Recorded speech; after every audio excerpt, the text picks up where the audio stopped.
Hello दोस्तों, स्वागत है आप लोग का हमारा YouTube channel electrical engineering by Sandeep sir पे।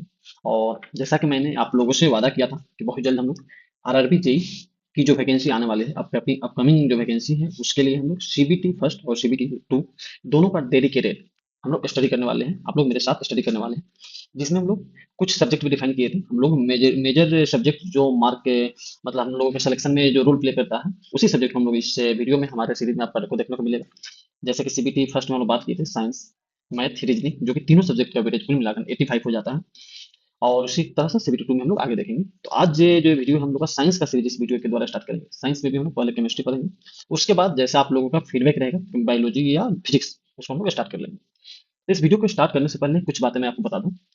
इस वीडियो में बिल्कुल बेसिक से बताया जाएगा, यानी अगर आप फर्स्ट टाइम साइंस को पढ़ना चाह रहे हैं तब तब भी आप इस वीडियो को देख के समझ सकते हैं। इतना इजी तरीका से बताया जाएगा, और इजी बताने का पर्पस ये नहीं है कि बिल्कुल ऊपर ऊपर बता के आपको छोड़ दिया जाए।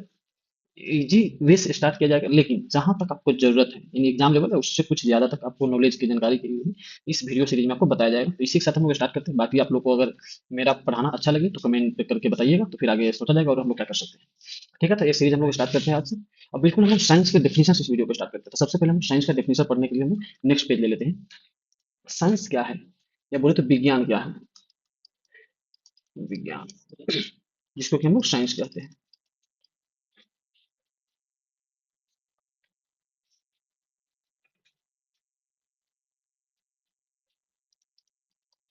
तो सबसे पहले हम साइंस का डेफिनेशन समझते हैं, फिर इसके बाद हम लोग इसके आगे देखते हैं क्या क्या इसमें हम लोग को पढ़ना है। जैसा कि मैंने अभी बताया कि इसको बिल्कुल हम लोग बेसिक से पढ़ने की कोशिश करेंगे। तो क्लास 9th और 10th में आपने पढ़े होंगे साइंस, जैसे कि बुक में जो लिखा है पहले उसी लैंग्वेज को मैं बोल देता हूँ। प्रकृति में घट रही जो भी घटनाएं हैं, जो भी वस्तुएं हैं, उनके क्रमबद्ध तरीका से अगर हम लोग उसको अवलोकन करते हैं, क्रमबद्ध तरीके से किए गए अवलोकन के आधार पर जो हमको ज्ञान प्राप्त होता है, उसी ज्ञान को हम लोग एक में विज्ञान कहते हैं। यानी क्या है, जो भी घटना हमारे आसपास में पूरे ब्रह्मांड में घटित हो रहा है, क्रमबद्ध तरीके से उसको हम ऑब्जर्व करते हैं, अवलोकन करते रहे, देखते रहे, तो उसमें कुछ चेंज, कुछ परिवर्तन को दिखते रहे, उसको लॉन्ग पीरियड तक हम लोग स्टडी करते हैं, तो उससे कुछ हम लोग कंक्लूजन निकालते हैं, कुछ हम लोग को जानकारी मिलता है, ज्ञान मिलता है। और उस ज्ञान को ही हम लोग एक विज्ञान कहते हैं। जैसे एग्जाम्पल की हम बात करें, अगर आपको एग्जाम्पल की बात करते हैं, तो जैसे बहु आज से 20-25 साल पहले का पे अगर आपको ध्यान हो बात में, टेलीफोन हुआ करता था, जिसमें क्या था, टेलीफोन में कि वायर के थ्रू एक जगह से दूसरी जगह हम लोग कॉलिंग पे बात कर पाते थे। फिर देखते देखते एक बटन वाला नोकिया का मोबाइल आया, जिसमें हम लोग टिप टैप करके फोन लगा सकते थे कहीं, और उससे हम लोग बात कर पाते थे। लेकिन उस फोन में क्या था, सिर्फ हम लोग बात कर पाते थे, या फिर बोले तो कुछ गेम खेल पाते थे, बेसिक जो गेम था। फिर देखते देखते एक ऐसा मोबाइल आया जो होता तो बटन वाला ही था, लेकिन उसमें ऑडियो सॉन्ग सुन पाते थे, कैमरा रहता था, फोटो ले पाते थे। हालांकि फोटो की क्वालिटी बहुत ज्यादा स्टार्टिंग फेज में नहीं अच्छा आता था। फिर देखते देखते हम लोग देखें कि वीडियो उसमें हम लोग देख सकते हैं, वीडियो चला सकते हैं। फिर देखते देखते डिस्प्ले वाला मोबाइल आ गया, टच स्क्रीन मोबाइल आ गया, आईफोन आ गया। कैमरा की क्वालिटी इतना अच्छा आ गया कि हम लोग आज ये कैमरा से ज्यादा मोबाइल का यूज करते हैं। तो कहने का मतलब पहले टेलीफोन वायर वाला वायर के थ्रू जिससे हम लोग बात करते हैं, देखते देखते हम लोग क्या पहुंचे, आईफोन टच पैड तक, लैपटॉप इतना develop develop laptop mobile iPhone यहाँ तक हम लोग पहुंचे। तो ये सब एक एक नहीं हुआ, क्रमबद्ध तरीके से एक एक स्टेप वाइज हुआ। जैसे पहले टेलीफोन, फिर नोकिया मोबाइल मतलब टच पैड मोबाइल, फिर डिस्प्ले स्क्रीन टच मोबाइल। ये सब स्टेप वाइज स्टेप, इस स्टेप वाइज स्टेप करने में जो हमको जानकारी मिला, ज्ञान मिला, उसको कहीं ना कहीं हम लोग लिख के रखेंगे। उस ज्ञान को ही हम लोग क्या कहते हैं, विज्ञान कहते हैं। और स्टार्टिंग में विज्ञान सिर्फ विज्ञान होता था, ना कि फिजिक्स केमिस्ट्री बायोलॉजी पृथ्वी साइंस, ये सब चीजें नहीं होती थी। लेकिन जैसा कि हमने बताया, किसी चीज को बहुत ज्यादा रिसर्च होते रहेगा तो दिन प्रतिदिन वो किताब जो विज्ञान का था हमारा मोटा होते गया। अब क्या होगा, बहुत ज्यादा कोई एक बुक मोटा हो जाएगा तो उसको पढ़ने में हम लोग को कन्वीनियंट नहीं होता, यानी आसान नहीं होता। उसको पढ़ने में हमको थोड़ा सा बोरिंग फील आता है। तो उसी चीज को आसान करने के लिए क्या किया गया, कुछ कुछ पार्ट को अलग कर दिया गया कुछ आधार पे, और इस प्रकार विज्ञान का विभाजन हुआ, बिल्कुल उसी तरीका से। जैसे आप किराने की दुकान में देखते होंगे, दुकानदार इतना समझदार होता है, खाने पीने की वस्तु एक साइड में रखी रहती हैं, दाल चावल जो होती है एक साइड में रखी रहती हैं। उसी तरह बात करें ग्रोसरी की, कुछ ऐसे सामान मसाला वगैरह जो भी है, तेल मसाला, उसको अलग साइड में रखा रहता है। इससे होता क्या है, जब भी आप दुकान पे जाते हैं, दुकानदार डायरेक्ट उस पॉइंट पे जाता है, उस जगह पे जाता है, आपको जो भी वस्तु चाहिए उसको निकाल के आपको दे देता है। ठीक इसी तरीका विज्ञान में जितने ज्यादा रिसर्च होते गए, उसी तरह विज्ञान का जो बुक था वो मोटा होता गया। तो जो कुछ क्राइटेरिया रखे, इसको स्टार्टिंग फेज में जो था तीन भाग में डिवाइड किया गया। वो कौन कौन से तीन भाग है, सबसे पहले हम इसको समझते हैं। हालांकि इसमें पीपीटी बना हुआ है, आपको आगे से मिल जाएगा। जैसे कि विज्ञान का डिफिनेशन पहले हम आपको बता दें, फिर आगे ले चलते हैं। यहाँ जैसे कि आप देख सकते हैं, विज्ञान का डिफिनेशन यहाँ पे है। विज्ञान वह ज्ञान है जो प्रकृति यानी नेचर में पदार्थ, ऊर्जा, जीव जंतु, हालांकि हम लोग आगे सभी पढ़ेंगे प्रकृति क्या होता है, पदार्थ क्या होता है, ऊर्जा क्या होता है, जीव जंतु, आप लोग समझ ही रहे हैं। इन सभी का सेपरेट सेपरेट हम डेफिनेशन पढ़ेंगे। तो यहाँ पे हम बेसिक मोटा मोटी पहले देख लेते हैं। जो प्रकृति, पदार्थ, ऊर्जा, जीव जंतु और उनके आपसी संबंधों का अध्ययन कराता है, उस विज्ञान को ही हम लोग क्या कहते हैं, तो उस ज्ञान को हम लोग विज्ञान कहते हैं। विज्ञान के बहुत सारे टाइप्स हो सकते हैं, जैसे भौतिक विज्ञान है, देख सकते हैं फिजिकल साइंस, इसका डेफिनेशन हम लोग आगे पढ़ते हैं। जैव विज्ञान, बायोलॉजिकल साइंस, पृथ्वी से अध्ययन करेंगे तो पृथ्वी साइंस इसको बोल सकते हैं। अब हम लोग क्या करते हैं, इसका एक एक करके स्टडी करते हैं। तो सबसे पहले जैसे कि हम लोग देखते हैं, यहाँ विज्ञान जो हम लोग पढ़े,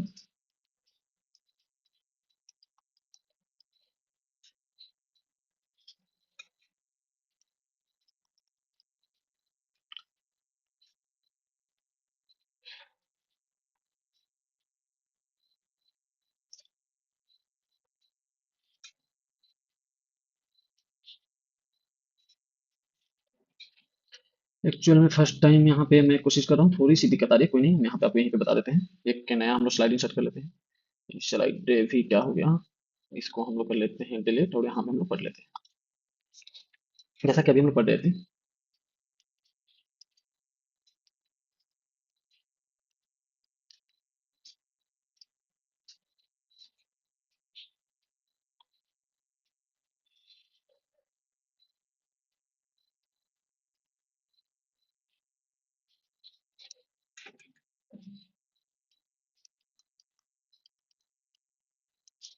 विज्ञान जो था उसको हम लोग स्टार्टिंग फेज में तीन भाग में डिवाइड किए थे। सबसे पहला बात करें तो एक में हम लोग पढ़े थे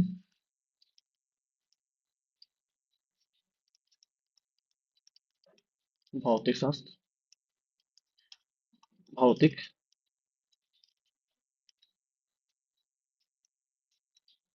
शास्त्र।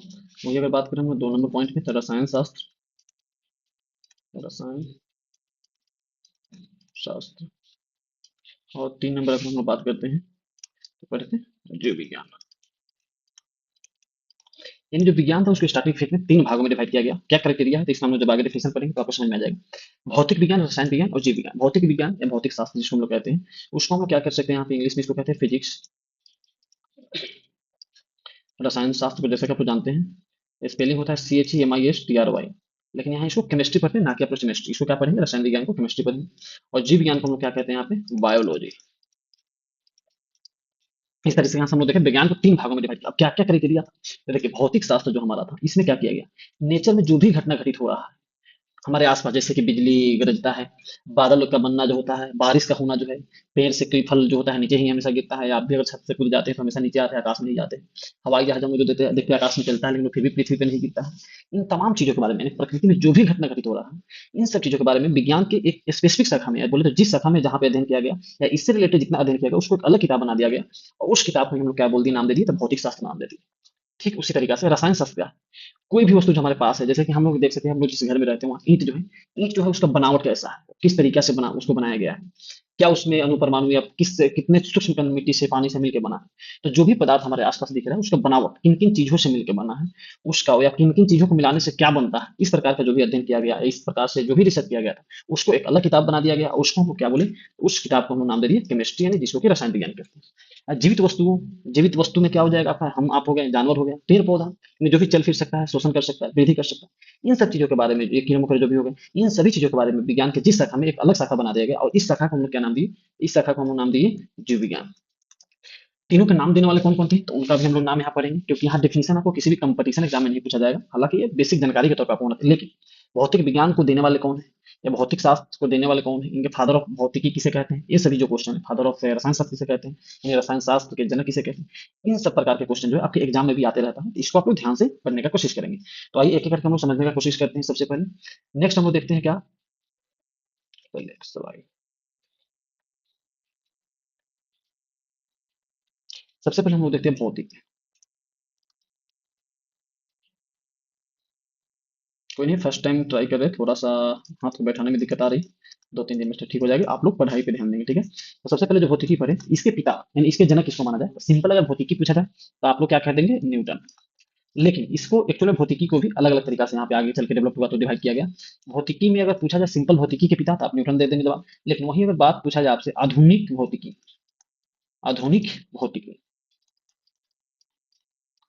या इसी को हम लोग कहते हैं मॉडर्न फिजिक्स, मॉडर्न फिजिक्स, इसके पिता आगे लिखा हुआ है, इसलिए हम लोग यहाँ पे रफ टाइप से लिख के आगे बढ़ते रहते हैं। आधुनिक भौतिकी या मॉडर्न फिजिक्स के पिता के बारे में बात किया जाए तो यहाँ बातें याद रखेंगे, इस ये आइंस्टीन को कहा जाता है। उसी तरीका से अगर अवलोकन ऑब्जर्वेशनल फिजिक्स की बात करें, अगर हम बात करें ऑब्जर्वेशनल फिजिक्स, ऑब्जर्वेशनल फिजिक्स की बात करें तो इनके पिता की बात करें तो गैलीलियो को कहा जाता है। गैलीलियो को क्या कहा जाता है, ऑब्जर्वेशनल फिजिक्स या भौतिकी का पिता कहा जाता है। यहाँ जैसा कि आप डिफिनेशन देख सकते हैं, स्लाइड में ऑलरेडी बना हुआ है। भौतिकी क्या है, तो भौतिकी वह शाखा है जिसमें पदार्थ, ऊर्जा, बल और गति के अध्ययन किया जाता है। इन सभी चीजों का क्या किया जाता है, यहाँ पे अध्ययन किया जाता है। एग्जाम्पल की अगर हम बात करते हैं, फुल स्क्रीन इसको हम कर लेते हैं, ठीक है। एग्जाम्पल की अगर हम बात करते हैं यांत्रिकी, गति, कोई भी चलने फिरने से वस्तु से रिलेटेड बात होता है तो इसको हम लोग यांत्रिकी कहते हैं। लाइट से संबंधित, प्रकाश से संबंधित कोई अध्ययन होता है उसको हम लोग क्या कहते हैं, ऑप्टिक्स कहते हैं। उसी तरह आवाज ध्वनि से रिलेटेड कोई अध्ययन जहाँ पे करते हैं तो भौतिकी में ही उसको अलग नाम दे दिया और एकॉस्टिक नाम दे दिया। करंट से रिलेटेड, बिजली से रिलेटेड कोई काम होता है तो इसको हम इलेक्ट्रोमैग्नेटिज्म कहते हैं। एग्जाम्पल में जैसे हम लोग पढ़े थे भौतिकी का एग्जाम्पल क्या होता है, जो भी ब्रह्मांड में घटना घटित हो रहा है प्राकृतिक रूप से उसको हम लोग क्या कहते हैं, भौतिकी का। जैसे पंखा घूम रहा है आकाश में तो इंद्रधनुष बनते हुए दिखाई देता है, मोबाइल कैसे काम कर रहा है। जैसा कि हम लोग बात करें बिजली गरजता है, बादल बनता है, आकाश में हवाई जहाज चलता है वो नहीं गिरता है, लेकिन हम लोग अगर छत से गिर जाते हैं नीचे आके गिर जाते हैं। इन तमाम का जो अध्ययन हम लोग करते हैं उसको हम लोग भौतिकी कहते हैं। क्या रीजन है वो सब आगे हम लोग जैसे जैसे पढ़ेंगे आगे हम लोग को समझ में आ जाएगा। नेक्स्ट हम लोग बात करते हैं भौतिकी, जैसा कि हम लोग पिता यहाँ पढ़े तो भौतिकी का पिता हम किसको कहेंगे, जैसा कि यहाँ पे आप लोग देख सकते हैं भौतिकी का जो पिता है हमारे आइजैक न्यूटन सर है, न्यूटन साहब हैं। और कारण क्या है, तो जैसे कि हम जानते हैं लॉ ऑफ मोशन यानी गति के नियम, जो कि मतलब समझिए कि फिजिक्स जो है उसका नींव यही है। लॉ ऑफ मोशन इनको देने वाले आपका सर आइजैक न्यूटन ही। और इसके अलावा जैसे हम लोग बात करें, आप लोग कहानी सुने होंगे कि पेड़ से सेब गिरा उनके सर पे, इस वजह से उनको रियलाइज हुआ कि कोई वस्तु गिर रहा है तो नीचे ही क्यों आ रहा है। वो जिस सिद्धांत में अध्ययन किया जाता है वो गुरुत्वाकर्षण का सिद्धांत बोलते हैं। और इनको देने वाले भी क्या है, हमारे न्यूटन साहब ही हैं। इसीलिए भौतिकी के पिता के रूप में हम लोग इनको रिकॉग्नाइज करते हैं। लेकिन वही बात ऑब्जर्वेशनल फिजिक्स यानी अवलोकन करके किसी चीज को ध्यान से देखते हैं, उसके आधार पर हम लोग बात करें पिता, भौतिकी के पिता किनको माना जाता है। अगर ऐसा पूछ दिया जाए आपसे ऑब्जर्वेशनल फिजिक्स के पिता किसको माना जाता है, जनक किन्हें माना जाता है, तो ध्यान रखेंगे गैलीलियो गैलीली को हम लोग ऑब्जर्वेशनल फिजिक्स का पिता यानी जनक कहते हैं। ये रीजन क्यों है, क्योंकि गैलीलियो ने ही सबसे पहले टेलीस्कोप का उपयोग करके आकाश में जो भी पिंड हमको आज जो भी आकाशीय पिंड के बारे में अध्ययन करते हैं उनका स्टार्ट करने वाला जो वैज्ञानिक है वो गैलीलियो ही थे। आगे हम चल के भी पढ़ेंगे जरत्व का नियम, ये हमारे गैलीलियो साहब ही दिए थे, जो कि आगे हम चल के पढ़ेंगे। सबसे पहले चंद्रमा में गड्ढा, चूंकि टेलीस्कोप इन्होंने ही यूज किया। टेलीस्कोप जैसा कि हम जानते हैं बहुत दूर की वस्तुओं को देखने के, टेलीस्कोप क्या है इसका भी डेफिनेशन हालांकि आगे पढ़ेंगे, फिलहाल इतना समझ लीजिए। एक ऐसा इंस्ट्रूमेंट, एक ऐसा इंस्ट्रूमेंट है, एक ऐसा मशीन है जिसकी मदद से हम लोग बहुत दूर दूर की वस्तुओं को, यहाँ तक कि चांद तारे सूरज, वहां तक की वस्तुओं को देखने में हम सक्षम होते हैं। उस उपकरण, उस इक्विपमेंट को, उस मशीन को हम लोग क्या कहते हैं, टेलीस्कोप कहते हैं। और इसका प्रयोग करके सबसे पहले गैलीलियो ने ही चंद्रमा पर गड्ढे की खोज, बात करें यहाँ चंद्रमा में गड्ढे का खोज किए, देखे थे, देखे थे। बृहस्पति के उपग्रह देखे थे। शनि के चारों तरफ छल्ला जो हम लोग पढ़ेंगे आगे चल के, सौर मंडल, सोलर सिस्टम वहां पर पढ़ेंगे फिजिक्स में। उसका सूर्य के धब्बे को देखे थे, सब काम करने का कौन काम किए थे, तो अब ये हमारे गैलीलियो साहब किए थे। इसी के लिए ऑब्जर्वेशनल फिजिक्स के पिता के रूप में हम लोग गैलीलियो को मानते हैं। नेक्स्ट हम लोग बात करते हैं मॉडर्न फिजिक्स, अल्बर्ट आइंस्टीन को मानते हैं। इसका रीजन क्या है, एक जो आपका है एग्जाम में भी आता है, ध्यान रखेंगे। सापेक्षता का जो सिद्धांत है, ये ध्यान रखेंगे, सापेक्षता का सिद्धांत जो है, थ्योरी ऑफ रिलेटिविटी, एक किन्होंने दिया है, तो आपको याद रखना है अल्बर्ट आइंस्टीन, जिन्हें की modern father of modern physics भी हम लोग कहते हैं। इसके अलावा फोटो इलेक्ट्रिक प्रभाव की खोज भी आइंस्टीन ने ही की थी, जिसके लिए उन्हें नोबेल पुरस्कार भी दिया गया है। इस बात को भी थोड़ा सा ध्यान रखेंगे 1921 में। यानी अगर पूछा जाए अल्बर्ट आइंस्टीन को नोबेल पुरस्कार किसके खोज के लिए मिला, तो आपको क्या आंसर लगाना है, फोटो इलेक्ट्रिक प्रभाव के खोज के लिए मिला। फोटो इलेक्ट्रिक प्रभाव की खोज के लिए। और कब मिला, हालांकि ये तो ऑप्शन नहीं पूछा जाएगा कब मिला, लेकिन ध्यान रखेंगे 1921 में। इसके साथ साथ इन्होंने क्वांटम मैकेनिक्स के क्षेत्र में काफी मतलब अपना भूमिका निभाया, काफी चीजों की नई नई खोज की। इसी कारण से इन्हें फादर ऑफ मॉडर्न फिजिक्स यानी आधुनिक भौतिकी के जनक के रूप में जाना जाता है। अब हम लोग आते हैं केमिस्ट्री, रसायन विज्ञान, जैसा कि हम लोग स्टार्टिंग में डिफिनेशन का पढ़ेंगे। किसी भी पदार्थ की संरचना यानी किस तरीके से बना है, उसका क्या गुणधर्म, क्या आपस में अभिक्रिया कर सकते हैं। जैसे चीनी और पानी मिलाने से शरबत बन जाता है, नमक पानी कैसे मिल जाता है। जैसे हम लोग बात के घर बनता है तो ईंट जो होता है, मिट्टी पानी इन सब चीजों से मिलकर बनता है। इन सब चीजों के बारे में जहाँ पे अध्ययन करेंगे और डिटेल्स में लगा पाए तो उस विज्ञान को हम रसायन विज्ञान बोले। जैसे कि भौतिकी की बात करें, रसायन विज्ञान को भी जैसे जैसे किताब मोटे होते हैं उसको अलग अलग पार्ट में डिवाइड करते हैं। जैसे कुछ एग्जांपल की बात करें, यहाँ आप लोग देख सकते हैं। एक तो आपको फिजिकल केमिस्ट्री मिल जाएगा, जहाँ पे ऊर्जा और पदार्थ का अध्ययन करते हैं। इनऑर्गेनिक कार्बन अकार्बनिक पदार्थ हो जाएगा, जहाँ धातु खनिज इन सबके बारे में अध्ययन करेंगे। टेंशन बिल्कुल नहीं लेना है, धातु क्या होता है, खनिज क्या होता है, ऊर्जा क्या होता है, पदार्थ क्या होता है, एक एक चीज को हम लोग आगे चल के क्या करने वाले हैं, विस्तार से पढ़ने वाले हैं। यहाँ बेसिक डेफिनेशन आपको समझ में आ रहा है कि नहीं? ये ध्यान से देखना है। और father, father of physics, father of chemistry, father of biology, इन सब चीजों को, चूंकि फादर जो है जनक, इनके बारे में क्वेश्चन भी पूछा जाता है, तो जहां जहां बोले कि ये इंपॉर्टेंट है आपको इस बात को ध्यान रखना है। कार्बनिक पदार्थ की बात करें, जहां पर कार्बन का कुछ मात्रा हो, वैसे विज्ञान को अध्ययन कर, इसमें डिटेल्स में पढ़ेंगे, बाद में हम छोड़ के आगे बढ़ते हैं। एग्जाम्पल की बात करें, जैसे दूध से दही क्यों कैसे बनता है, लोहा पे जंग कैसे लगता है, खाना कैसे पक जाता है, रोटी मतलब देखते हैं हम लोग आटा गिरा डालते हैं पक जाता है, ये सब क्या चेंजिंग आता है, ये सब हम लोग क्या करेंगे रसायन विज्ञान के अंतर्गत ही पढ़ेंगे। आगे हम बढ़ते हैं, जैसा कि हम लोग फिजिक्स में देखें फादर ऑफ फिजिक्स, इस तरह यहाँ रसायन विज्ञान के जनक, तो ये ध्यान रखेंगे रसायन विज्ञान के जो जनक है एंटोनी लेवॉइजर, इनको कहा जाता है। और एक क्वेश्चन आपके एग्जाम में आया हुआ भी ऑलरेडी रेलवे में, तो इस क्वेश्चन को आप लोग बिल्कुल ध्यान से रख देखेंगे। उन्होंने इनको क्यों कहा जाता है फादर ऑफ केमिस्ट्री, तो उसका रीजन भी यहाँ साथ साथ याद है। द्रव्यमान संरक्षण का जो नियम है इन्होंने ही दिया था। यानी ये क्वेश्चन भी आपसे पूछा जा सकता है कि द्रव्यमान संरक्षण का जो नियम है वो कौन से वैज्ञानिक ने दिया था, तो ये आपको क्या आंसर टिक करना है, एंटोनी लेवॉइजर, जिसे कि रसायन शास्त्र का जनक भी कहा जाता है। उसी तरह नेक्स्ट हम लोग बायोलॉजी, जैसा कि डेफिनेशन पढ़ चुके हैं, जीवित वस्तुओं के अध्ययन को, जीवित जो भी जिसमें भी प्राण है जो वृद्धि करता है, चल फिर सकता है, उन सभी चीजों से रिलेटेड अध्ययन को हम लोग क्या कहते हैं, जीव विज्ञान कहते हैं। जीव विज्ञान में भी अलग अलग यहाँ पर डिवाइड कर सकते हैं। वनस्पति विज्ञान क्या है, जैसा कि यहाँ देख सकते हैं, एक स्टार्टिंग में वनस्पति विज्ञान है। ये पेड़ पौधे से रिलेटेड जहाँ पे अध्ययन हम लोग करते हैं उसको हम लोग क्या कहते हैं, वनस्पति विज्ञान। जानवरों से रिलेटेड अध्ययन करते हैं उसको हम लोग जानवर विज्ञान कहेंगे, प्राणी विज्ञान कहेंगे। मानव से रिलेटेड अध्ययन करेंगे, मनुष्य विज्ञान कहेंगे। सूक्ष्म जीव से रिलेटेड अध्ययन करेंगे, छोटे छोटे जीवों से अध्ययन करेंगे, जैसे कि जीवाणु हो गया, विषाणु हो गया, वायरस जिसको हम लोग कहते हैं। इन सब चीजों के बारे में अध्ययन करेंगे, उसको हम लोग माइक्रो बायोलॉजी कहते हैं। उदाहरण, पेड़ में पौधा, पौधों में प्रकाश संश्लेषण। अब प्रकाश संश्लेषण क्या होता है नहीं समझ में आया, बिल्कुल टेंशन लेने की बात नहीं, आगे चल के हम लोग इसको डिटेल में करेंगे। मनुष्य सांस कैसे लेता है तो समझ में आएगा। पक्षी अपना जीवन यापन कैसे करता है, इन सब चीजों के बारे में जहां पे अध्ययन करते हैं उसी को हम लोग क्या कहते हैं, जीव विज्ञान कहते हैं। आगे हम देखते हैं जीव विज्ञान का, अगर आपको डायरेक्ट फादर ऑफ जीव विज्ञान पूछा जाए, जीव विज्ञान के पिता किसे कहते हैं, तो यहाँ पे आपको क्या टिक करना है, अरस्तु को करना है। रीजन क्या है, अरस्तु को ही क्यों कहते हैं फादर ऑफ बायोलॉजी या जीव विज्ञान के पिता जनक, तो इसका रीजन यह है कि सबसे पहले पशु पक्षियों और पौधों के व्यवस्थित वर्गीकरण जो किया था वो अरस्तु ने किया था। इस कारण से जीव विज्ञान को हम लोग जीव विज्ञान के पिता के रूप में अरस्तु को मानते हैं। और अरस्तु ही थे जो विज्ञान से जीव विज्ञान को अलग करके जीव विज्ञान एक अलग सब्जेक्ट होगा इस मान्यता को दिया, जिसके कारण से हम लोग जीव विज्ञान के पिता के रूप में अरस्तु को मानते हैं। वहीं पे बात करते हैं जूलॉजी यानी प्राणी विज्ञान। प्राणी में ध्यान रखेंगे हम लोग भी आते हैं, सिर्फ जानवर नहीं, जानवर करने मतलब इंसान, पेड़ पौधा छोड़ के जो भी बाकी बच गए उन सभी चीजों का अध्ययन हम लोग जूलॉजी में करते हैं। और जूलॉजी का अध्ययन अगर पूछा जाए फादर ऑफ बायोलॉजी या फादर ऑफ जूलॉजी, तो आपको क्या टिक करना है, अरस्तु को ही टिक करना है। यहाँ पे एक और चीज ध्यान रखेंगे, ऐसा क्वेश्चन जो कि पूछे जाते रहा है तो हो सकता है आपसे पूछा जाए, हिस्टोरिया एनिमेलम, या बात करें हिस्टोरिया एनिमेलियम जो बुक है ये किनके द्वारा लिखा गया है, तो ये बात ध्यान रखेंगे, ये बुक जो है अरस्तु के द्वारा लिखा गया है। इस बुक को हम लोग याद क्यों रखते हैं, प्राणी विज्ञान की पहली संगठित रचना इसको माना जाता है। यानी जो सबसे पहले प्राणी विज्ञान बायोलॉजी की जो बात करें संगठित तरीके से जो रचना है किताब को लिखा गया, इसी किताब को माना जाता है। इसके कारण से ये बुक भी आपको याद रखना है। इसके लेखक कौन है, यानी कौन किनके द्वारा ये बुक लिखा गया ये भी याद रखना है। फादर जिसको हम लोग जीव विज्ञान के पिता अरस्तु कहते हैं, उनके द्वारा ही हिस्टोरिया एनिमेलियम बुक लिखा गया, जो कि प्राणी विज्ञान की संगठित पहली बुक है। इसके कारण से इस बुक को हमको याद रखना है और ये आपके एग्जाम के लिए भी काफी इंपॉर्टेंट है। वहीं बात करें बॉटनी यानी वनस्पति विज्ञान, वनस्पति मतलब पेड़ पौधा से रिलेटेड जहाँ पे अध्ययन करते हैं। विज्ञान तो समझ गए कि जीव विज्ञान जहाँ पे जीवित वस्तुओं का अध्ययन होता है, जीवित जीवों का अध्ययन होता है। उसमें जीव में क्या हो गया, जंतु भी हो गया, पेड़ पौधा भी हो गया। जंतु विज्ञान का अध्ययन करते हैं उसको जूलॉजी कहते हैं, यानी जहाँ पे इंसान हो गया, जानवर। पेड़ पौधा का अध्ययन जहाँ करते हैं उसको हम वनस्पति विज्ञान कहते हैं, इंग्लिश में बोटनी कहते हैं। ये ध्यान रखना, इंग्लिश भी याद रखना, क्योंकि आपके एग्जाम में जीव विज्ञान में अधिकांश टर्म इंग्लिश के ही यूज कर लिया जाता है, इसलिए इंग्लिश जितना कम से कम इसमें बताया जा रहा है उतना आपको याद रखना ही रखना है। अब फादर ऑफ जीव विज्ञान की बात करते हैं, यहाँ ध्यान रखेंगे थियोफ्रेस्टस जो वैज्ञानिक थे, इनको फादर ऑफ बोटनी कहा जाता है। और एक्चुअल में अरस्तु के शिष्य ही थे, यानी अरस्तु से पढ़े लिखे होंगे, इस कारण से इनको ज्ञान मिला होगा जीव विज्ञान के क्षेत्र में और आगे अध्ययन किए होंगे, तो मालूम ये क्या किए, वनस्पति विज्ञान को अलग कर लिए होंगे। इस कारण से हम लोग वनस्पति विज्ञान के पिता के रूप में थियोफ्रेस्टस को मानते हैं। ये आपको याद नहीं रखना है कि थियोफ्रेस्टस से अरस्तु के शिष्य थे, ये क्वेश्चन आपसे नहीं पूछा जाएगा, बस जानकारी के लिए आपको बता दिया गया। लेकिन फादर ऑफ बोटनी यानी वनस्पति विज्ञान के जनक के रूप में आपको याद रखना है थियोफ्रेस्टस में। इसका कारण क्या है, इन्हीं को क्यों कहा गया बोटनी के पिता, इसका कारण आप नीचे देख सकते हैं। कारण जो है, पौधों का वैज्ञानिक तरीका से अध्ययन जो सबसे पहले करना शुरू किया और वर्गीकरण इसको विभाजित करने का जो काम किए, वो हमारे थियोफ्रेस्टस साहब ही थे। इसके कारण से इसको फादर ऑफ बॉटनी के नाम से जाना जाता है। इसके अलावा ये दो बुक भी लिखे जो कि बॉटनी पे ही आधारित मानी जाती है, तो ये भी ध्यान रखना है। जैसा कि अभी हम लोग पढ़े थे, इसी तरीके से यहाँ देख सकते हैं हिस्टोरिया प्लेंटुरम, ये बुक इनके द्वारा लिखा गया है, तो ध्यान रखेंगे थियोफ्रेस्टस के द्वारा।